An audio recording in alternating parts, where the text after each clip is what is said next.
జై శ్రీరామ్. శ్రీ సీతారామచంద్రాయ నమః.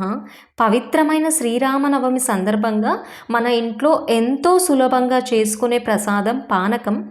పానకం అంటే కేవలం ఒక పానీయం కాదు, ఇది భక్తి, సాంప్రదాయం మరియు ఆరోగ్యం కూడా. ఇప్పుడు పానకం ఎలా ప్రిపేర్ చేసుకోవాలో చూసేద్దాం.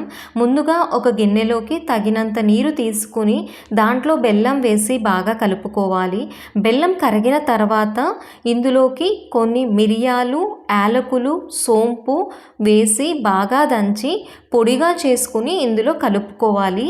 ఇదే మన పానకానికి ప్రత్యేకమైన రుచినైతే ఇస్తుంది. ఇందులోకి కొన్ని తులసి దళాలు వేస్తే పానకం మరింత శ్రేష్టంగా ఉంటుంది. ఇలా పానకం చేసి శ్రీ సీతారాముల వారికి నైవేద్యంగా సమర్పిద్దాం.